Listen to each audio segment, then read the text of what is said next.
Welcome to the Restore podcast. So welcome guys to the Restore podcast. This is a podcast primarily for people that really want restorative conversations with real people. So no better way to start the podcast off than with my first guest, Telixia Inico. Now, Telixias has got a great history of a really amazing narrative that really penetrates to the heart of what we really want to get out of this podcast, which is real conversations and a real authentic story. So what I'm going to do is I'm going to get Telixia to introduce herself in a second. But what I really want from these podcasts and these conversations is that for you to come away better person, have better perspectives, have more life and more energy. So what I really want to do from both now into the future on every episode is have a real conversation with a real person and have some real learning that comes out of it. So I hope you enjoy. So without further ado, here we are with Telixia Inico. Welcome, Telixia. How are you? Hi, Owen. I'm good. How are you? Good. Yeah, good. I've had about 5 million cookies, so I'm good to go. I've had about 5 million calories. Sugar rush, but I'm good to go. But listen, so really what I wanted to do, Telixia, is just get a bit of background on you, really. Just get so the listeners know what you're about, because mine and your story is kind of intertwined slightly from a healthcare point of view, but also just fundamentally from your organic story to my organic story. But just I just want, if you could just tell the listeners what, just a little bit about you, what you're doing now, and where you've come from. So I'm a poet, a published author, and a creative entrepreneur. I originally grew up around Brixton. I've lived there all my life. I'm 29, and I guess my history, where I've come from, is I was involved a lot around gang culture, and that has kind of formed the person I am today. So from my experiences of that, I decided to kind of like make a better life for myself and just kind of follow my dreams and use my experience to inspire others. Amazing. Yeah. So your background was in Brixton, but that really, I guess, was maybe a launch pad into the wider world. So you say you're a spoken poet. You also do some sort of a bit of education. Am I right in thinking a bit of workshop? Yeah. So I do a lot of works in prisons with female offenders, just supporting them kind of get back into employment, looking at their CVs and looking at their transferable skills, and also helping them to disclose their criminal records to an employer, looking at what that would look like and helping them build confidence. I also work with hard to reach young people in schools, using creative writing and poetry as a tool to engage with them. When teachers and when people reach out to me, they're like, yeah, we want you to work with our kids. I said, okay, have they been kicked out of class? They're like, oh no. I said, no, sorry. I need the bad ones. I need the ones that you can't engage with. Wow. So I do a lot of that work as well. And you find that the creative stuff really unlocks them, kind of. Yeah, because you've got children nowadays that some of them are not academic. Some of them love music and can learn through music, can learn through creative writing. So it's very important to nurture that. So with my technique and the stuff that I do, I draw on the creative side of young people. I think it's really important because that's something I didn't have. Yeah, amazing. So let's just pivot slightly and dig down into because we're talking about young people here, and I think you're right, inspiring a whole generation of young people. Because when you were young, I know a bit about your story. Like, just not only did you not have these opportunities. So my background is as a paramedic. I work as a critical care paramedic, and I've seen some of the fruition of that gang coercion. Now I see a snapshot. I see maybe an hour or 2 hour snapshot. Multiple stab wounds, gunshot wounds, gang beatings, gang rape, gang violence, as a snapshot. But what you've got is that powerful narrative of gang coercion and just growing up in that gang. Could you just tell us a little bit about that? So when I was 13 till about 19, I was in one of the biggest girl gangs in London. And through my time within that environment, I was in a lot of fights.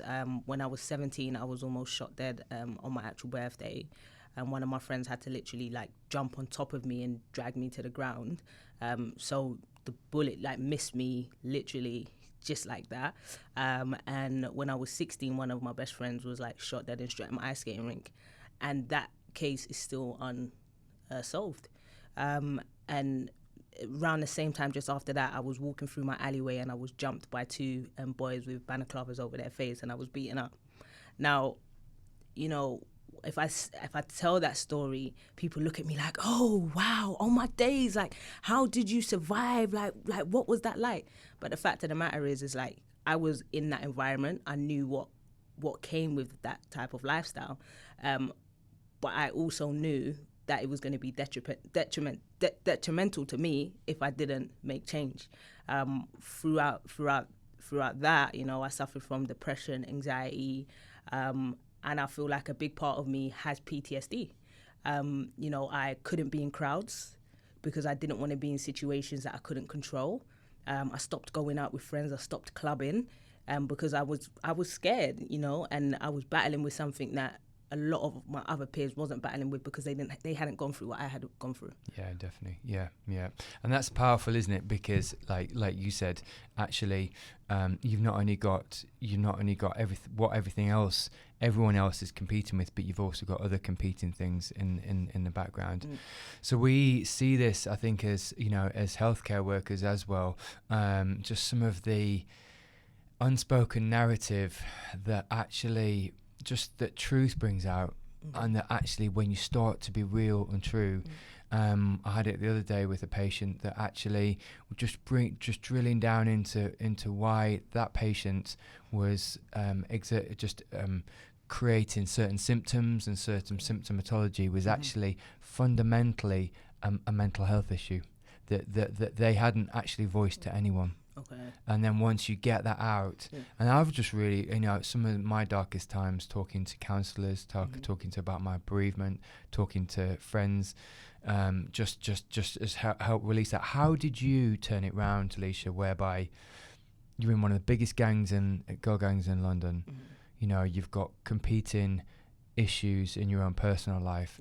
How did you start to make those connections to make forward movement out and just not only live a truthful life but also start to make positive movements maybe out of that gang? For me, I guess, me being involved in that environment, I was struggling with two things. Really wanting to know who I was and hoping, actually, is this lifestyle really the lifestyle that I want to live? But also I was struggling with my sexuality. So that was yet again something that the people I was around, they didn't have to go through that, you know? So I was then going to have to deal with potential rejection from my family, but also rejection from my friends. So I really needed to figure out who I wanted to be. And with that came me really taking control and going back to the one thing that saved my life, which was poetry. You know, that was my outlet. That was the way that I could express myself. Because when we go back to talking about schools and we talking about those institutions, you know, I'm dyslexic. So I was kicked out every year up until year 10.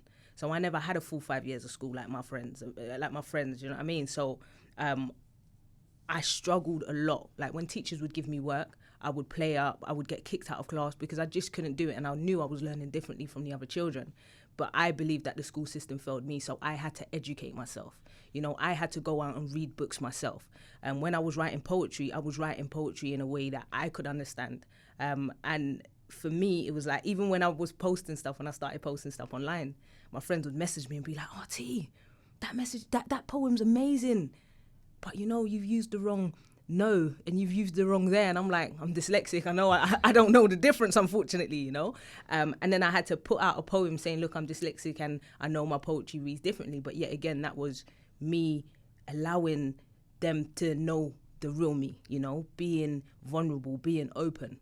And ever since then, it's like I've been able just to walk in my purpose. Yeah. You know, and being someone that's from Brixton, that's come from this environment, I wrote a book and I'm dyslexic.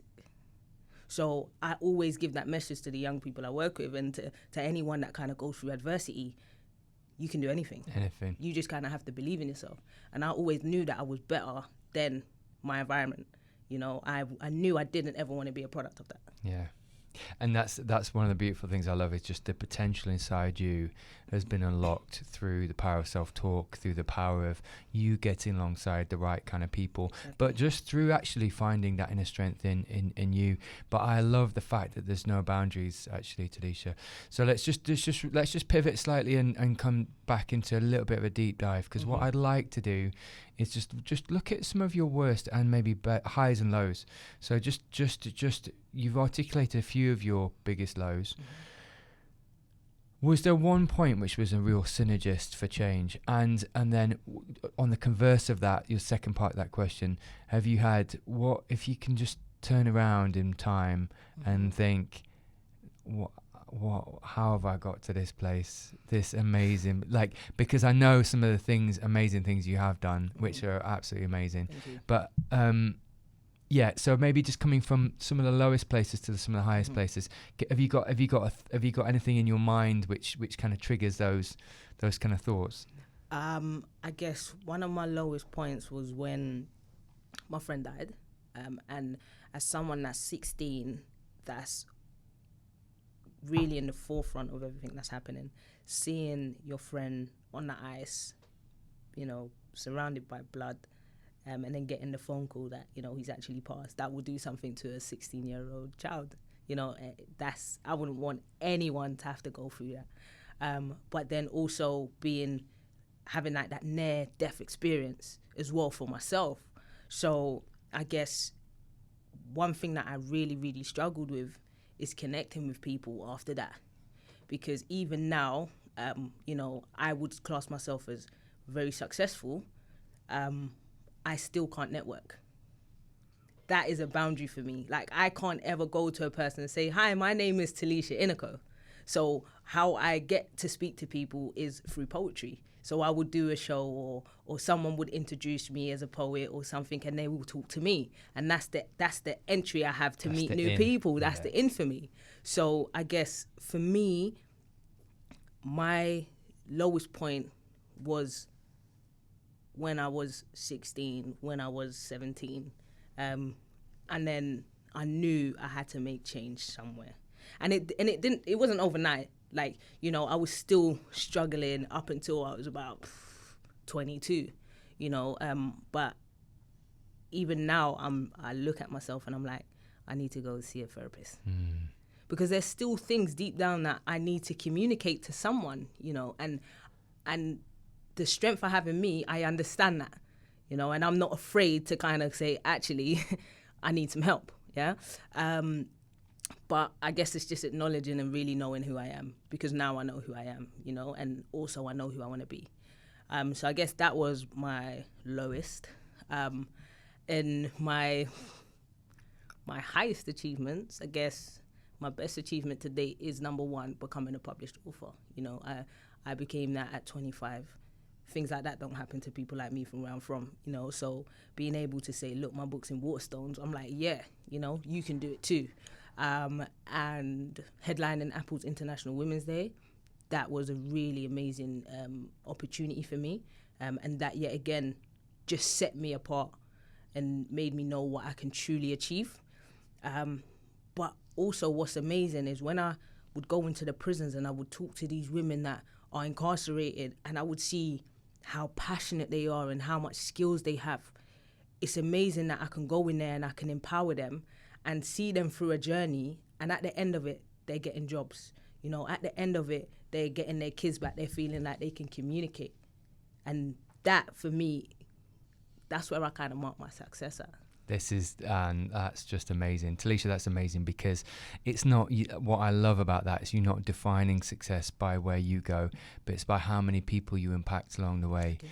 And because the power in that, Telicia, is that actually you're bringing other people along on the journey. And it's important. It's important. That is powerful. Sometimes I ask people, you know, how do you define success? And many people say, oh, like being a millionaire, or like, you know, having money. But for me, it's like, my success is being able to see my mum smile. Because that moment where I had my book launch and she was in the front and the whole crowd was clapping like, hey, that smile on her face is the smile that made me know I am very successful. Yeah, and it's not a barometer of, like I said, of an internal thing. It's actually there's external people like your mum just seeing exactly where you've come from, where you are now, and where you're going, which is amazing. Yeah. And I think one thing I'm learning more and more is to not try and seek happiness, but it's more about contentment, but also because happiness can just come and go as quickly as like the sun if anyone lives in the UK realize how quickly the sun and the warm weather comes and goes. But it's not about seeking happiness. It's about just an underlying contentment. And you're right, Telixias, incrementally making positive steps day in, day out towards the good. And one thing we were chatting about just before we were on an air is that about social media and the comparison of fake lives to other people. But one thing I really believe in is comparing yourself to who you were yesterday. So not comparing yourself to anyone else, because you aren't a barometer of anyone else's successes. You're a barometer of your own success. Where you are today, if it's even just 1% better than it was yesterday, that's 1%. That's going to be 10% better than 10 days ago. If you can make things better 1%, even 0.5%, then what you're doing is just that incremental gains. And one of the things I really love about your story as well is, you the sphere you're in now is amazing, and actually, but that's been a really intentional move.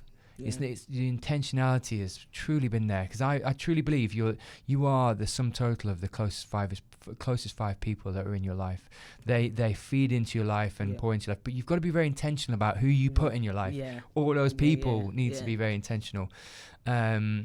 And having you in my life today, you've introduced me to caramel and pecan donuts, not donuts, cookies. Yes. So actually, if I waddle out of here later, then I know that I've definitely been influenced. I have been influenced by you. There you go. But just it's powerful. Just being intentional about your community, because your closest 5 people will influence you for better or worse. And I think what you're telling me about your gang culture is that the people closest to you at that time were really started to hold you back, and it's breaking those reins to really find freedom, and freedom through creativity, which is powerful. And just touching on that is amazing you said that, because when you're in it, you don't actually see it, you don't actually know. And I'm still very close with a lot of the girls that I was around back then. We're all on different paths. Some of them are mothers, some of them just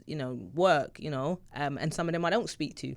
However, it's when I see them now, it's just love, it's just energy, because we've all grown up, but some of the guys that I was around, some of them are in mental health institutions, some of them are in prison, some of them are dead. So it just kind of goes to show that everybody's story is written. It's written, we just can't see it. But I know this was meant to be my journey, this was meant to be my path. And if tomorrow, I'm doing something different, then I'm not gonna question it. That new thing's meant to be it. Do you know what I mean? But until then, I'm just kind of going with what I believe in my heart and what I feel in my gut, and that's how I live my life every day. Absolutely. So let's just bring it back a bit, because what you're talking to me about there, Telixias, is potential, and the potential inside you. And something you've done a lot of, and what I've done a little bit of, is prison work. And as a paramedic, I go into prisons and treat people in prisons. You've worked in prisons for a long time, and what really strikes me in prison, and will be probably eating away at you a little bit as well, and something you've is the potential of people in prison. And it's there's almost a hive of potential, of just genuine authenticity, potential, just creativity in a lot of these people which are incarcerated. And it doesn't admonish them from what they've done, but actually the potential for some of these people. So I've unfortunately, along with my creative director, who is also a paramedic,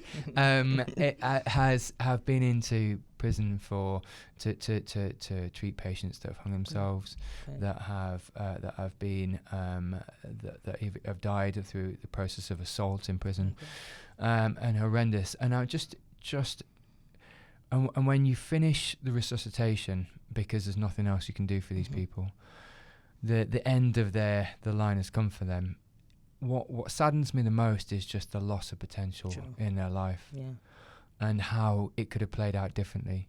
And seeing, you infer your potential on other people and bringing them along on the journey. And even when I speak to my brother, who's a prison pastor in Doncaster prison, the potential he brings out in other people and brings them along and they're a very different person now to where they were when they went in, is the proof that you are having a positive effect, and that actually other people, that you can influence other people just by getting alongside them and bringing out that potential through creativity, but just through getting alongside them, showing interest in them, and just that kind of, because I'm really interested in mentorship, and I think it's probably been a passion of yours as well for a while. How do you get the best out of people? I guess for me it's never me and them. It's never me and them. Like I strip away that dynamic, because the one thing that we are is human first.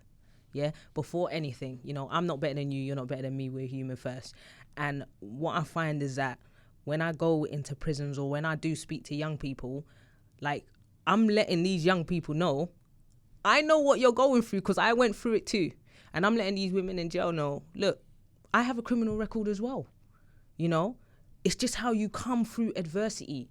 And the difference is that I have a lot of confidence, but I haven't always been this confident. This had to come, this had to grow in me once I found out what I wanted to do and who I wanted to be. So when I speak to these women, the first thing I'm like, do you want to be here for the rest of your life? Because I'm just straight and uncut. I'm like, if you want to be here for the rest of your life, there's no point of me and you having a conversation, because I want someone who's going to strive. I want someone who's going to get up and be like, listen, this is dead. This is not for me. I'm better than this. And if you're not on that, we don't have anything in common. And I just lay it out like that. And from when they see that's the type of energy I'm bringing, they navigate to that. You know what I mean? It's that energy. And once they see, do you know what? This person's actually been in my position as well. This person can actually relate, and look where she's got to. I can do it too. Absolutely, because they see the target. They can still got something to aim for. Exactly. They see your success and where you've come from and where you're going to. I was in the ambulance the other night, and there was a 16-year-old on the bed. He'd been stabbed 6 times in the chest, once in the neck, and I'm plugging the holes in his chest and his neck. And I'm thinking, and he's talking to me. He's he's a really nice. Strangely enough, he's just been stabbed 7 times. Yeah. He's actually a really nice guy, which is, But I'm talking to him, and I'm thinking, and he's talking back to me, and he's asking me questions about me, and then I'm talking to him, thinking, this is not how it's going to end for you, my friend. Like, this can't be how it ends for you. And fortunately, we got him into hospital alive. Yeah. We stopped the bleeding. Wicked. But and I'm going to go see him consequently, actually, and just visit him in hospital. Because I just think, this can't be the narrative for our young people. It can't be. And, how bad is it at the moment, Telicia? Is it bad in your eyes, or is it? The thing is, it is very bad. And, I've got some spoken word, trying to tackle this issue and be, a positive voice. But what we have to remember is that young boy probably hasn't got someone to go and visit him that's a male figure. So you might just think, actually, I'm just doing something, from the kindness of my heart. And it mean not that much to you, but that could mean everything to that young person. Do you know what I mean? And what I found is that there's not a lot of role models out there. Yeah, they don't have a lot of people to look up to. They don't have people to look and say, actually, I want to be a successful person like him, So this is where we're kind of falling short, because it's a cycle of violence, it's a cycle of poverty, it's a cycle of seeing certain people on social media and feeling like, oh, look, they've got money, they've got all these things, I can go and do it. And then they're into a lifestyle of country lions, they're into a lifestyle of robbing, they're into this lifestyle, thinking that's how that person on social media got it, When the reality is, the person on social media, that stuff's probably rented and it's probably not his money. So this young person's out here risking their life to be like that. And it's like, that's even fake. real. That's not fake. even real. That's not even fake. reality. But if, for instance, they had role models and they had people that could say, brother, son, nephew, that is not how it is, man. You know, you need to go make a real living. You need to find a passion. You need to get yourself around people that are doing things, because the reality is, if you're around 5 people that's got a job, you're probably going to be the 6th person that's got a job. The rule of community around you. Exactly. Yes. If you're around 5 people that's a millionaire, no doubt you're going to be the 6th person. You know, that's why for me, it's like a lot of my friends don't do what I do. They're still my friends, but we're in 2 different lanes. So I've got another circle of people that are advisors, that are creatives, that I can bounce off, that can bounce off me, and that can help my energy get greater, you know. And then I'll be around my friends and, you know, we'll have a laugh. But if I'm around 6 people or 5 people that, you know, are earning £10,000 a month, I'm going to be earning £10,000 a month. Do you see what I'm trying to say? And a lot of these young people don't have that to follow. Absolutely, 100%. One other thing, Telicia, I live by is, one question I ask myself every day is, what can I sacrifice today to make tomorrow better? What sacrificially, even if small or big, what sacrifice can I make today to make incrementally tomorrow a better place to live in, for me and other people?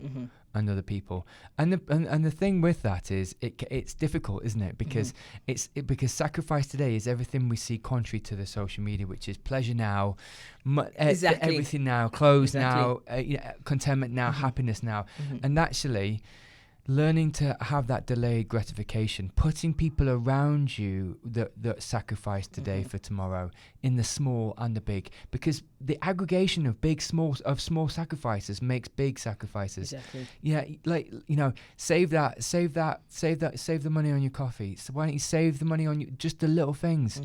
And actually the aggregation of that for tomorrow, and something I know that for a fact you are big into education and just getting an education, but also just educating yourself with people around you who've been there and done it. And I think that one of the premises of education for me is sacrificing today for tomorrow, because the premise of education is, this is going to be uncomfortable for 2 or 3 years, but it's going to release you into a whole new level of potential.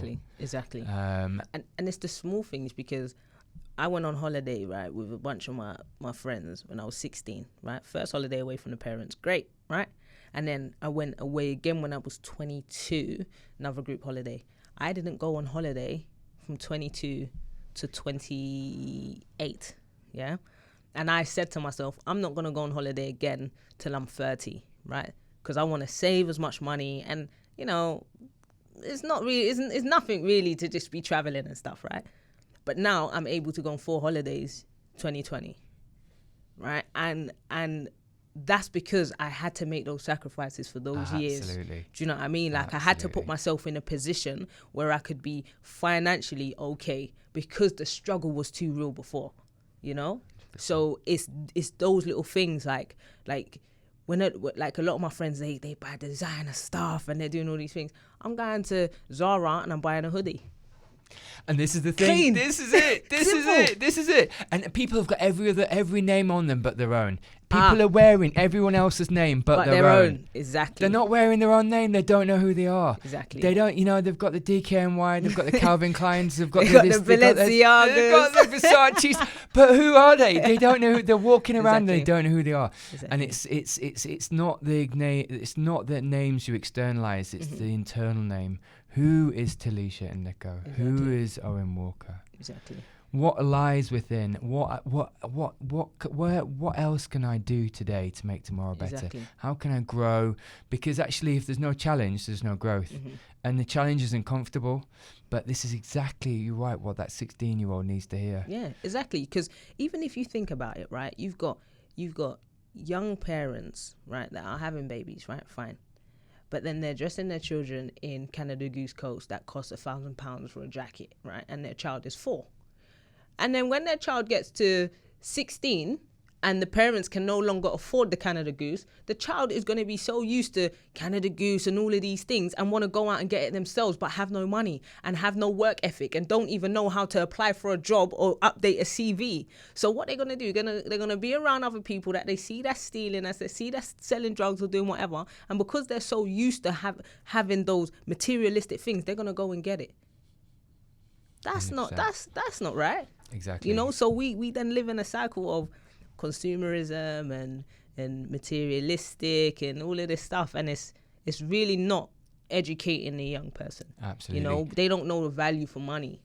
And I totally agree. And you're right. It's that perspective shift from a consumer mindset to a growth mindset where you're giving back. Exactly. And you're starting to impact people around you. And you're right, just shifting that perspective. Because and it's easy to buy into the narrative of the consumer mindset, but actually it's hard but is so much more beneficial and useful. Like one thing my dad sat me down when I was younger, said, just, I don't care what you do, Aaron, just be useful. Be useful and impact other people. I can't afford to send you to university, but be useful and get a job at the end of it. And so hence I became a paramedic. But I think there's a wider remit for everyone. Just if in your lane you can be useful. One of the things I love about your spoken word poetry is that just the narrative and the dialogue in it is so inspiring. It's bringing out the best, and I guess that's very intentional. Telicia, is bringing out and speaking to the potential of other people. Yeah, because it really does. Through my art, I want people to reflect on themselves, because I feel like the mirror is not doing enough. So I want people to listen and feel like, can I swear? Yes. I feel like I want people to listen and be like, shit, raw, I need to fix up. You know, or they might feel like they don't want to get up in the morning, but then they turn me on and they're like, do you know what? Fuck it. I can do this. Do you know what I mean? Like, that's what I want to do for people. And I feel like I am doing that for people. Do you know what I mean? So I've always said to myself, if I can inspire at least one person, I'm doing my job. I'm doing my purpose, and I'm good with that. Absolutely. That's powerful. That's absolutely powerful, Telicia. So from the highs and the lows to really navigating out of a gang to now building a real momentum around you creatively. So I understand 2020's got some really interesting things for you. And just what kind of, not necessarily what kind of things does it hold, but what kind of avenues are you going to explore? So it's going to be the poetry? Yes, so definitely the poetry, spoken word, probably doing some features. I'm not too sure if you know. So in what month are we in? December. In October, I was actually in a documentary doing some spoken word, which was really, really dope. Awesome. It got like 250,000 views and stuff on YouTube. And then I was a part of a rap mixtape, hip hop mixtape, which had like Chipmunk and Crept and Conan and I don't even know what other spoken word artist has ever done that. But I had 3 tracks on there, 3 tracks on there. Guys, download it. It's called The Come Up. If you don't like anything else, just download my stuff and listen. Telixia Inico, The Come Up. Telixia Inico, The Come Up, right? And I think for me, doing more spoken word, I've got my own project coming out as well next year, and doing like a lot of features. I think that's super important because I love to collaborate. And there's a lot of spoken word artists that don't really do that, so like collaborating, potentially going down the podcast route as well. So starting my own podcast, doing campaigns. Like I want to do like a lot of campaigns for like some really good brands that fit in with my ethos, super important. And just using poetry to maybe do like some voiceovers and stuff like that. So really trying to broaden my horizon, but yet again, not stray away from who I am, and my message is super important that like I'm never going to just go and do everything because there's a bag there. Do you know what I mean? Like it has to fit in with who I am and the ethos and the message that I'm trying to put across. Definitely, that's fantastic. Absolutely. Staying organic, staying real. Exactly. And I think people will really resonate with that. Absolutely, absolutely. And it's been the premise I've worked on for 18 years as a paramedic, is just be real with other people and they'll be real with you. Exactly. And just that's it. I think the premise of this podcast really is just to have these kind of restorative conversations conversations really, because one of my mandates that my mum put on me when I was really young was actually, when people come into your company, just let them be restored. Let there be just let them go away a little bit better when they came, exactly. even if they're just 1% better than when they spoke to you initially. And even if when I did a job, or we did some work with, I did a job with Sylvia the other night. It was a horrendous young person with an overdose, ended up dying, which was just pretty horrific. But even if we can confer benefit and restoration to staff, because even in the paramedic world, we see some horrendous things.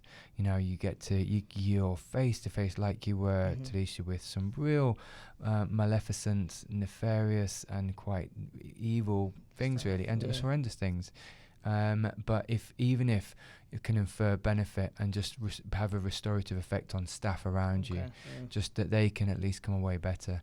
But what I love from your story is just how you have come out of that cycle and just projected yourself into a completely different orbit, and just speaking to that potential in you. Thank you. Just bringing that through into other people. Have you got any? Are you doing any mentoring at the moment, or are you part of a talent pool which is bringing other people along, or is that part of the podcast thing, bringing other people in? So in terms of the mentoring, what I found is that, like, I used to do a lot of mentoring before. But then I kind of changed the ethos on mentoring, because it was like, I want to mentor someone that is interested in what I do so they can do it themselves in the future. Not so much just mentoring someone just for the sake of mentoring them. So I kind of put that on the back burner a little bit. But in terms of bringing people into what I do, like, I always love to collaborate and connect with people. And hopefully, like, through the podcast, I can have some, like, co-hosts and stuff like that. I'm warming myself up to it. So, yeah, like, and for me, I'm working with a lot of young creatives. And that is number one. Like, yes, I give back to, women that are affected by the criminal justice system, and I give back to young people, but I want to give back to young creatives as well. Yeah, absolutely. I want to provide that platform and give that opportunity for them as well. So yeah, that's fantastic, Telicia. That's fantastic. Listen, we're going to come into land there. One thing I'm going to do just as a final thing, and I'm kind of just going to jump this on you. Is I would love to hear a little bit of your spoken word poetry. I would love to hear and this is late at night. It's like on a Monday evening. It's raining outside. It's a long day, but actually, I think there's real power. I've heard this woman speak before, so I know what she's about, and I know some of the skills that this woman has. So listen, you can't hide from this. You've got some skill. So even if it's just 30 seconds, could you just give us a 30-second sample of your spoken word? Oh shit. Okay. So it's quite weird that you asked me that, because this piece, this will probably be the last time I say this piece ever. Because 2020, is going to be lit. It's going to be a movie, and I've got some really good new content. So I'll give you guys this one, and end the year on saying it. So this one's called I Have a Dream, and it was something that I wrote a few years back, but it seems to still be relevant now, which is quite scary, because that just means there's no change happened. So it goes, I have a dream, and I'm not talking about the Martin Luther King speech. I have my own dream to help those who are mentally weak, blinded by the media and what they read in the newspaper every week. I have a dream that the young youth stop all this gunplay and play with each other, write music, kick ball, and reach out to one another. Like the words, I am my brother's keeper. I have a dream that there be more jobs for those who didn't attend school, and have a hands-on approach towards hard labour and can work hard with a tool. I have a dream that one day us young blacks will get picked by our African descendants' surnames, and our applications not get thrown away because the melanin in our skin did not have the right criteria in our veins. I have a dream that ignorance becomes a distant memory, that we can all love and unconditionally. regardless of our skin colour or who we choose to date, whether it be the same sex or a different race.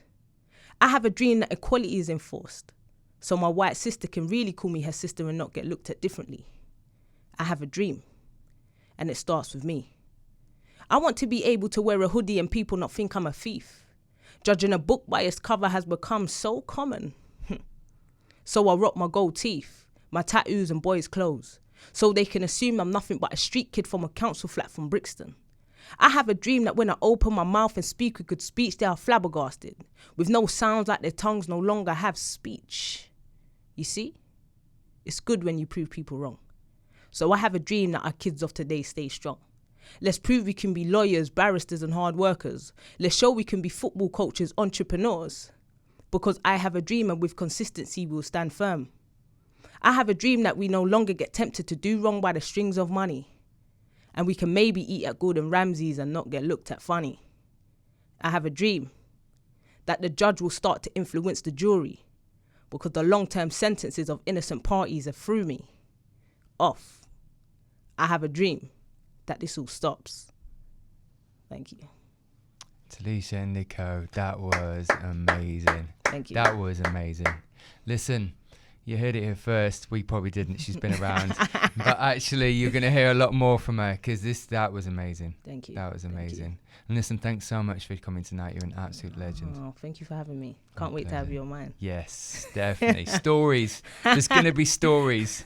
It's going to be bloodshed, but it's going to be good. Definitely. Good. Oh, it's going to be good. It's going to be good. Telixia, thank you so much. No Just problem. really quickly, where can people find you if they just want to start following you? Because that's really powerful.